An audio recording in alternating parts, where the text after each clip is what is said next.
Yes, सो आज day 1 है आपका for CA foundation exams not attempt for December 23। Okay, दिसंबर में होने वाली है वो कंफर्म है, बट बहुत भी लेट नहीं होंगी। जैसे दिस टाइम पहले मई एंड नवंबर में एग्जाम्स होते थे, अभी वो जून दिसंबर हो गया आफ्टर कोविड।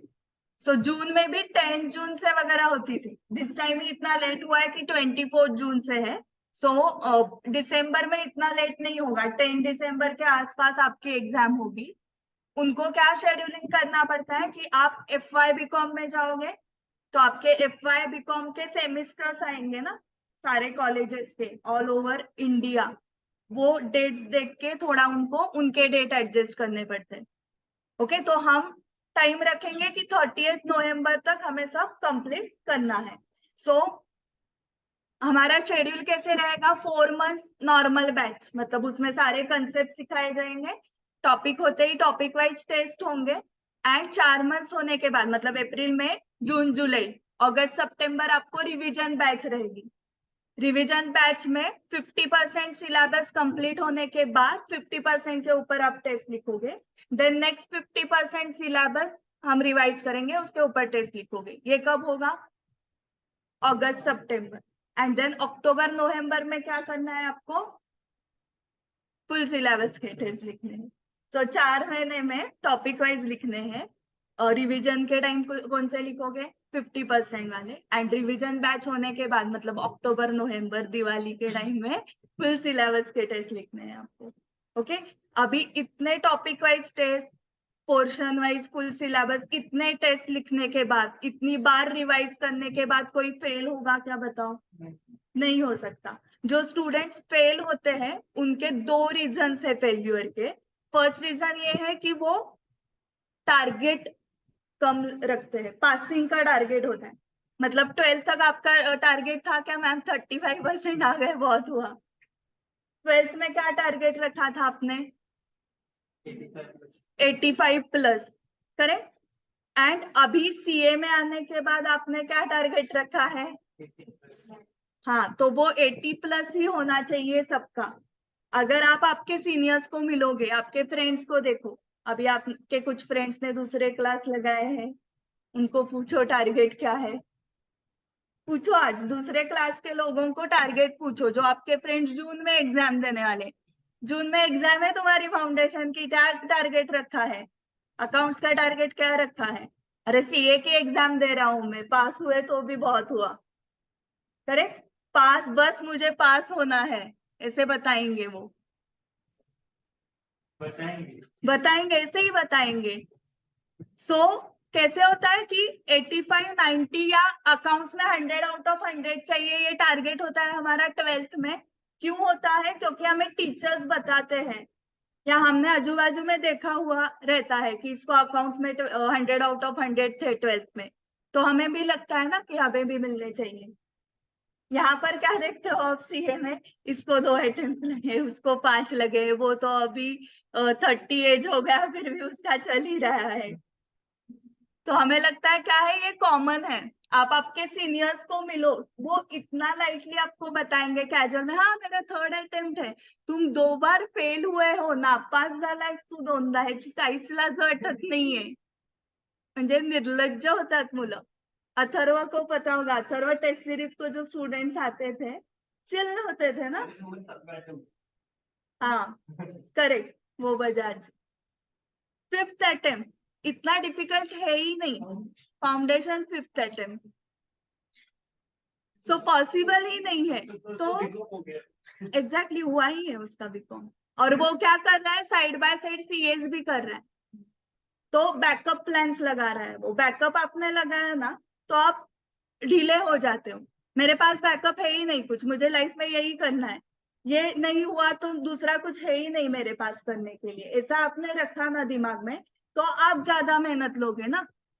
सीए नहीं हुआ तो मैम एमकॉम है, एमकॉम नहीं हुआ तो ये है वो है, घर का ही बिजनेस है वो कर लूंगा, ऐसे बैकअप्स आप रखोगे तो फिर आपका गोल ऐसे नहीं है डिसाइडेड कि वो मैम मेरा गोल है और मुझे वहां तक पहुंचना है फुल फोकस से। ओके, फोकस नहीं है, हुआ तो हुआ, देखते हैं मैम 1-2 बार देख के देखता हूँ, हुआ तो हुआ, नहीं तो बैकअप, ऐसे आपको बहुत मिलेंगे। कि हुआ तो हुआ। तो अभी आप बताओ, आप साइड बाय साइड बीकॉम भी करने वाले हो, करेक्ट? तो आपको हुआ तो हुआ बीकॉम ऐसे है क्या? वो होने ही वाला है ना, मतलब आपका एजम्पशन है। फर्स्ट टू 12th स्टैंडर्ड भी आप कैसे थे कि एक एक बार ही देना है, ये FY SI TY भी एक एक बार देना है, ये क्लियर है ना? या किसी को डर लग रहा है कि मैम FY का पता नहीं, अटेम्प्ट भी लग सकता है? डर बिल्कुल भी नहीं है आपको। आपको सिलेबस पता है क्या FY SI TY में क्या है? सिलेबस भी नहीं पता है आपको, फिर भी आप कॉन्फिडेंट हो कि आप पास होने वाले हो फर्स्ट इसमें भी। अभी ये भी सिलेबस आपको पता नहीं है CA का, फिर भी आप फर्स्ट इसमें क्लियर होने का माइंडसेट करो। ओके, तो आप कौन से एज पे CA हो जाओगे? 2028 में आप चार्टर्ड अकाउंटेंट बनते हो। ओके, मुझे आपका एज नहीं जानना है, अपने अपने मन में सोचो कि 2028 में आप किस एज के होंगे, और उस एज को आप चार्टर्ड अकाउंटेंट हो, तो उसके बाद हायर डिग्रीज लेने के लिए और आपको टाइम रहेगा ना। फॉर एग्जाम्पल, किसी ने डिसाइड किया मैम अभी CA के बाद मुझे IIM से MBA भी करना है, ओके, या फिर LLB करना है, PhD करना है मुझे, और कुछ अलग करना है, दूसरे कंट्री का CA करना है, US, ऑस्ट्रेलिया, UK, तो ये आप कब सोच पाओगे? अगर 21 एज पे CA हुआ है तो। किसी का CA ही 27 एज पे हो गया, तो उसमें कुछ स्टेमिना रहेगा क्या कि और जाके पढ़ाई करता हूँ? नहीं। हमारे चेकर्स टीम में 2 चेकर्स है, जो चार्टर्ड अकाउंटेंट्स ही होते हैं सारे चेकर्स टीम में, उसमें 2 चार्टर्ड अकाउंटेंट्स है जो UPSC कर रहे हैं। मतलब उनको ये काफी नहीं हुआ स्टडी की, CA हो गया काफी नहीं हुआ है उनके लिए, और UPSC करना है उनको। सो ये कब कर पा रहे हैं वो? क्योंकि वो 21 एज पे CA हो चुके हैं, सो उनके पास और टाइम है पढ़ाई करने के लिए। Okay, Rishabh Mundada, all India rank 30 at CA फाइनल, वो कर रहा है UPSC अभी। ओके, और वो ऐसे बहुत बड़े घर का भी नहीं है, उसका डेयरी है, उसके घर ग्रोसरी है, उनका ग्रोसरी शॉप एंड डेयरी है, उस बैकग्राउंड से वो आता है। अम्बिलोड़ा तिथेरा। तो वहां पे मतलब जो आजू बाजू में लोग रहते हैं वो एजुकेटेड नहीं है उस एरिया में, बट फिर भी वो कहाँ से कहाँ का सोच रहा है। ओके, और एक स्टूडेंट है वो भी UPSC कर रहा है CA होने के बाद। सो अगर आप all India ranker CA plus IIM से MBA हो तो आपका पैकेज 25 लाख तक जाता है, स्टार्टिंग पैकेज ईयरली का, स्टार्टिंग। ओके, एंड यहाँ पे नॉर्मल चार्टर्ड अकाउंटेंट्स आप हो तो 12 लाख, 8 लाख, 10, 11 लाख से स्टार्ट होता है। तो आप ट्राई करोगे ऑल इंडिया रैंक आने के लिए, एंड प्लस IIM से MBA करो उसके बाद। सो उतना ही काम करना है ना। वो भी CA जो 12 लाख कमा रहा है वो भी उतना ही घंटे काम करेगा, 12-14, आप भी उतने ही घंटे काम करोगे, बट आप कितना कमाओगे? डबल। एंड वो तो स्टार्ट है। एंड आप गवर्नमेंट जॉब में अगर लग गए, जैसे कि उस दिन ईश्वर सर ने बताया था आपको, जॉब में 2 ऑप्शंस, एक प्राइवेट एंड एक गवर्नमेंट। गवर्नमेंट में वो ONGC, भारत पेट्रोलियम वगैरह बताया था, तो उसमें तो रेड कारपेट ही होता है ऑल इंडिया रैंकर्स को, याच असतं तिकडे।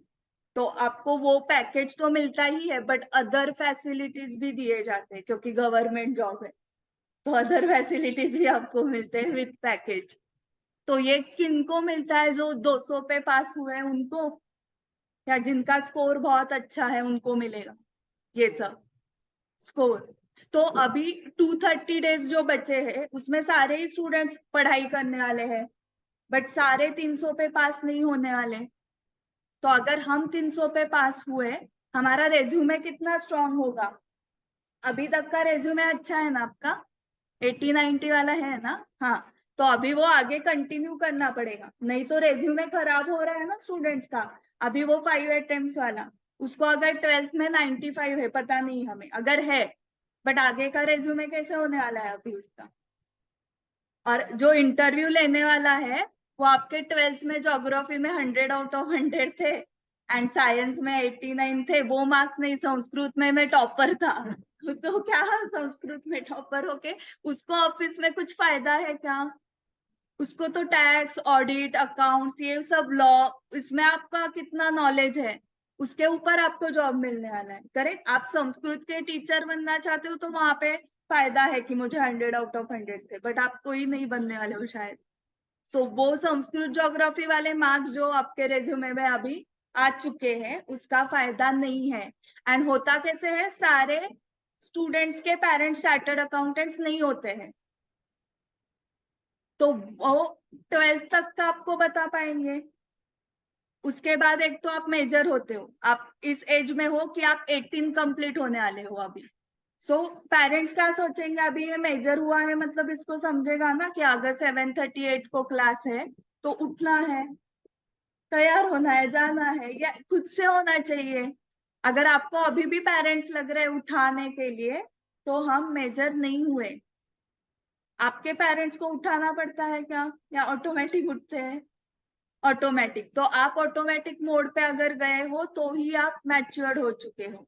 सिर्फ फिजिकली 18 कंप्लीट होके कुछ फायदा नहीं है, और 365 डेज जाएंगे आप 19 कंप्लीट हो गए, बट यहाँ से आपको 18 कंप्लीट लगने चाहिए। आप सिर्फ शरीर से 18 कंप्लीट नहीं लगने चाहिए। करेक्ट। ये हम वहां पे एक आपका पीछे ना सीनियर बैठा है, उसको मार्क्स पूछते हैं क्या सीए फाउंडेशन के, ये इंद्रजीत, 259 स्कोर है उसका। एंड उसने एग्जाम दी है मई 2022 में, करेक्ट ना, जून 2022। एंड उसने सबसे लेट क्लास ज्वाइन किया है, जैन 2022 में आया था वो, लेट हुआ था उसको कुछ तो रीजन से, एंड उसने कर दिखाया फर्स्ट अटेम्प्ट में 259। अभी वो आज इंटरमीडिएट का टेस्ट सीरीज लिख रहा है। अभी जून 22 में फाउंडेशन हुआ तो जून 23 में, मतलब मई 2023 में इंटरमीडिएट को आ गया। अभी इंटरमीडिएट क्लियर हो जाएगा वो, एंड देन 3 साल आर्टिकलशिप करेगा, CA final. So actually course 4.5 years का ही है ना। आपको एमबीए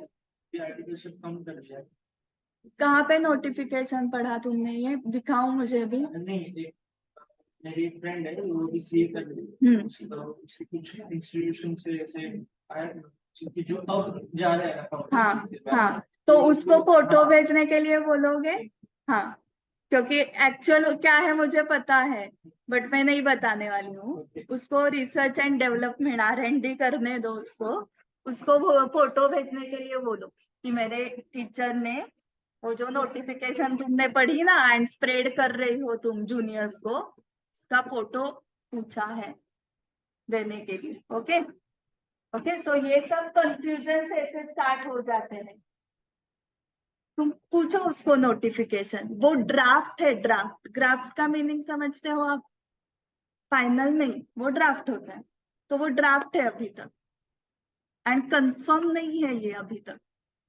ओके, तो कंफर्म हो जाएगा तो कौन टीचर बताएगा कि नहीं आपको। हाँ, तो अभी आप 3 years मान के चलो, एंड उसके बाद सीए फाइनल। अभी उसको तो 3 years ही है ना, उसके लिए तो 3 years ही है। ओके, सो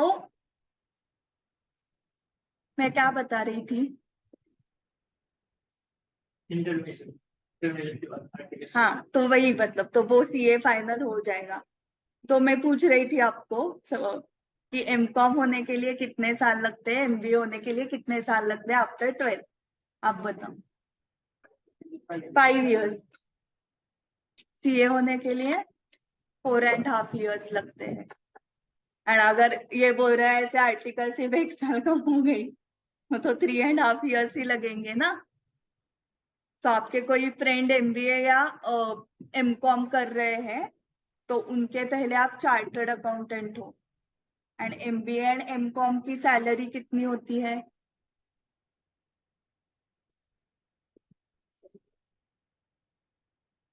मतलब 6 years become 4 years, 6 years। और सैलरी?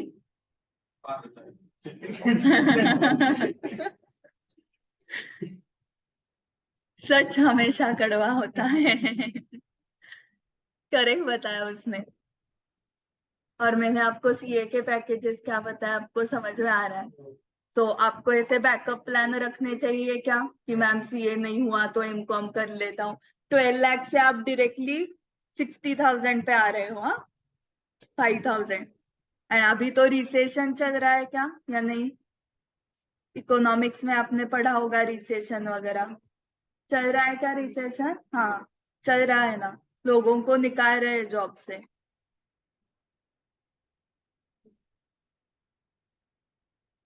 सो मोटिवेशन हो गया। अभी मैं आपको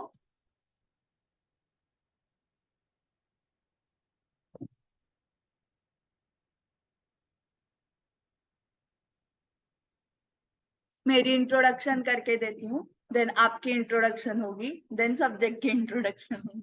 Okay, so I am CA Saili Lime. I am founder of this academy, and we have started this academy in 2017, 29th May 2017. So we have started this academy with test series for all the 3 levels, foundation, inter, final. So हमारे academy के 17 all India rankers हैं in last 6 years at CA final level, and 17 में से 6 rankers foundation के हैं and 11 rankers CA final के हैं। Okay, inter के क्यों नहीं है? क्योंकि इंटर के लिए टाइम ही कम है। फाउंडेशन के बाद 8-9 मंथ्स में इंटर आता है। तो जनरली मैं बताती हूँ बोथ ग्रुप्स मत दो, आप सिंगल सिंगल ग्रुप ही दो तो आप क्लियर हो जाओगे। बोथ ग्रुप्स दिए तो ही ऑल इंडिया रैंक आता है। So more than 1000 chartered accountants हो चुके हैं हमारे एकेडमी से, जो test series and self study guidance के लिए यहाँ पर आते हैं। And then in 2018 we started with coaching. So CA foundation से कोचिंग स्टार्ट किया, फिर सीए इंटरमीडिएट स्टार्ट किया, and from this year we are starting 11th and 12th also. HSC board, CBSE board and ICSE board भी। Actual उसका pronunciation ISCE है, but ICSE करते हैं वो। CBSE को राइम होने के लिए ICSE बोलते हैं, वो ISCE है एक्चुअल में। एंड हमने और 3 ब्रांचेस भी स्टार्ट किए हैं। एक सिंहगढ़ रोड को ब्रांच स्टार्ट हो रही है, एक Senapati Bapat road next to Symbiosis, एक निगड़ी में ऑलरेडी है, एंड एक आउन में। सो यहाँ पे सारी जगह पे 11th-12th के क्लास होंगे, फाउंडेशन के क्लास होंगे, एंड टेस्ट सीरीज भी होंगे। तो ये मेरी एंड एकेडमी की इंट्रोडक्शन हो गई। एंड मैं अकाउंट सब्जेक्ट पढ़ाती हूँ फाउंडेशन, इंटर, 11th-12th के स्टूडेंट्स को तीनों लेवल पे, HSC, CBSE and ISC। And subject की इंट्रोडक्शन अभी कर लेते हैं, बट उसके पहले अभी मुझे जानना है कि आप कौन हो, आपके नाम, आपका कॉलेज कौन सा है, आप पुणे से हो या पुणे के बाहर से हो? अगर पुणे के बाहर से हो तो कौन से सिटी से हो? ओके, सो नीरज से स्टार्ट करते हैं। Yes Neeraj.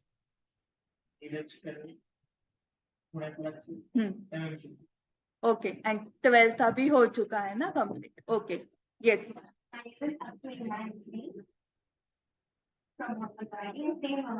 Okay, okay, you have completed your 12th from St. Vincent is state board or CBSE? State board. Okay, yes, next.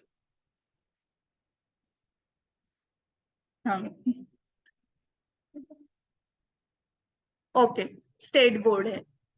Okay, yes सामने।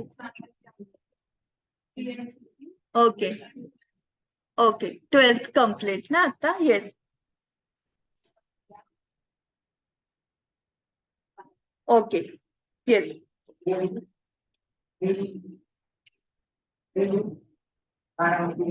हा, आणि नाव काय सांगितलं? रवी। ओके, रवीचा प्रकाश पडलाच नाही ना इथं कानापर्यंत? Okay, Ravi Baramati TC college. Okay, 12th complete ना दोघं? हा, अथर। ओके, अथर्व। हाँ, 12th कंप्लीट। यस, हाँ, ओके, ओके। सो आपको 12th में मैथ था क्या नहीं था, वो वाला क्वेश्चन मैथ के टीचर पूछेंगे, मुझे तो कुछ फर्क नहीं पड़ता क्योंकि सबको अकाउंट था ही। ओके, थैंक गॉड सब कॉमर्स बैकग्राउंड के है इस बैच में, क्योंकि एक भी साइंस बैकग्राउंड का निकला ना तो डेबिट के स्पेलिंग से मुझे स्टार्ट करना पड़ रहा है। सो ऑलरेडी आप कॉमर्स बैकग्राउंड के हो और अभी 12th में हो ना आप, मतलब 11th भी आपका अच्छा हुआ था या नहीं हुआ था? तो आपका 9-10 का प्रॉब्लम हुआ था क्या? कोविड का प्रॉब्लम 9-10 तो 11-12 अच्छा हुआ ना आपका? ओके ठीक है। सो अभी ऑफलाइन था, हाँ एग्जाम ऑनलाइन था, हाँ 11th का year online, exam offline. Okay okay ठीक है। और अभी आपको ये वेबसाइट पता है क्या? नहीं तो नाम लिख के लो, www.icai.org। ओके, जितनी बार आप इंस्टाग्राम आपका ओपन करते हो उससे ज्यादा ये वेबसाइट आपको ओपन करनी है, ठीक है? ICAI.org ये ओपन करने के बाद आपको नीचे यहाँ पर जाना है व्हाट वी ऑफर में। सो यहाँ पर स्टडी मटेरियल। सो आपका अभी तक आया नहीं है ना? किसी के बुक्स आ गए क्या? ऑर्डर किए क्या? छान। रजिस्ट्रेशन कितने स्टूडेंट्स का हुआ है? एक। हाँ ओके। सो पहले तो आपको रजिस्ट्रेशन करना पड़ेगा, फिर स्टूडेंट रजिस्ट्रेशन नंबर जनरेट होगा, फिर आपको बुक्स ऑर्डर करने पड़ेंगे एंड देन आपके बुक्स आ जाएंगे। ओके, सो तब तक क्या करोगे फिर आप? यहाँ से सॉफ्ट कॉपी स्टडी मटेरियल की। सो हम कहाँ पे गए? स्टडी मटेरियल में गए, हम फाउंडेशन लेवल पे हैं। आपको ये 4 सब्जेक्ट्स है, करेक्ट? सो उसमें से क्लिक हियर में अकाउंट्स के सब्जेक्ट में जाते हैं एंड सिलेबस देखते हैं क्या क्या है। सो मॉड्यूल 1 है एंड मॉड्यूल 2। मॉड्यूल 1 में 6 टॉपिक्स है एंड मॉड्यूल 2 में 7, 8, 9, 10। सो 10 ही चैप्टर है, इजी है ना? टोटल 10 टॉपिक है। सो मॉड्यूल 1 में देखो क्या क्या है। आपको थ्योरी फेवरेट किसकी है? कि मैम थ्योरी में मजा आता है। इकोनॉमिक्स उसी की थ्योरी से तो बाकी थ्योरी में नींद आती है, इधर मजा आ सकता है, नहीं तो नींद आ सकती है। ओके, तो पहला चैप्टर ही थ्योरी है एंड उसमें 9 यूनिट्स है। हाँ, टोटल थेरोटिकल फ्रेमवर्क मतलब meaning and scope of accounting से स्टार्ट किया है। ग्रेट, प्राजक्ता को थ्योरी पसंद है। सो क्योंकि देखो सीए कोर्स में साइंस बैकग्राउंड के बहुत आते हैं, पहले साइंस साइंस साइंस करते हैं, फिर समझता है उनको कि साइंस क्या है, हमारे बस की बात नहीं, तो यहाँ पर शिफ्ट होते हैं वो। तो इसलिए मीनिंग ऑफ अकाउंटिंग से स्टार्ट किया है उन्होंने सिलेबस में। सो यूनिट 1 से यूनिट 9 तक वो है। देन ये तो सबका सच में फेवरेट है, accounting process, journal ledger trial balance, subsidiary book, cash book and rectification of errors. ऐसे 6 यूनिट्स है आपको चैप्टर 2 में। Then chapter 3 bank reconciliation statement, chapter 4 inventories. So chapter 4 inventories is new for you. Then chapter 5 also new because it was omitted. okay. Then chapter 5 concept and accounting of depreciation. This was also omitted. Okay, it was there. Then accounting for special transaction, उसमें 5 units है। Bill of exchange and promissory notes, it was omitted. No, it was It was omitted last year for 12 and it came for 15 marks in CA foundation. तो students का तो ऐसे था ma'am 12th को तो किया ही नहीं था, तो अभी भी पास ट्रेंड क्या था कि 5 मार्क का आता था bill of exchange CA foundation, और वो भी हर एग्जाम में नहीं आया, तो कभी तो किया ही नहीं था और डायरेक्टली 15 मार्क का आ गया।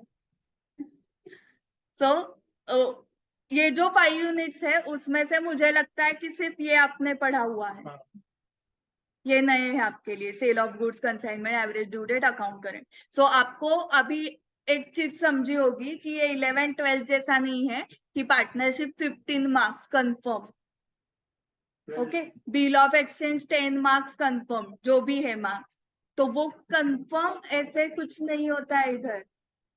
एक ये एवरेज ड्यू डेट 5 मार्क को आता है, ये 15 को भी आ सकता है। ओके, तो किसी की वैल्यू निकालनी नहीं है। ओके, सबकी वैल्यू सेम, सबका मालिक एक, वैसे सबकी वैल्यू सेम है। सो ये 6 चैप्टर्स आपके मॉड्यूल 1 में है, तो आपको बेसिकली 2 बुक्स आएंगे अकाउंट्स के। सो जो चैप्टर चल रहा है उस चैप्टर का मॉड्यूल लेके आना है।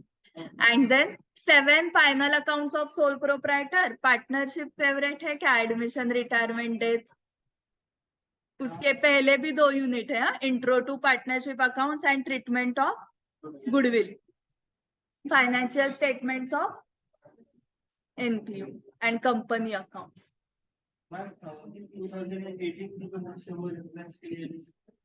18 की नहीं उसमें रेशो एनालिसिस वगैरह भी टॉपिक्स थे, वो निकाल दिए 2019 में। एक्चुअली अकाउंट्स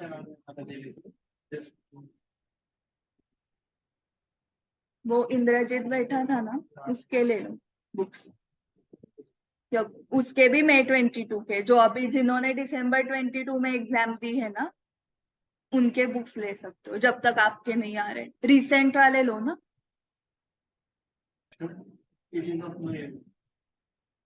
नए क्वेश्चंस भी ऐड होते, नहीं तो उससे बेटर मैं बताती हूँ कि फॉर एग्जाम्पल अगर हमने यहाँ से स्टार्ट किया सिखाना, सो आपके बुक्स आने के लिए मैक्सिमम 1 महीना लगेगा, मैक्सिमम।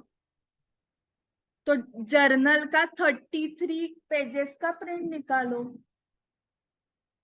एक एक चैप्टर के प्रिंट निकालो, जब तक बुक नहीं आ रहा है तब तक। 15 रुपये होतील याचे, 50 पैशांनी। सो वो बेटर है ना। तो लेटेस्ट ही जो तुम्हारे एग्जाम के लिए एप्लीकेबल है वही हो जाएगा ना बुक तुम्हारे हाथ में। वही अभी मैंने बताया कि क्वेश्चन नंबर 7 होमवर्क है, तो उस एडिशन में कुछ तो अलग ही होगा क्वेश्चन 7। तो तुम अकेले कुछ अलग करके आओगे, बाकी लोगों के क्वेश्चन 7 अलग होंगे।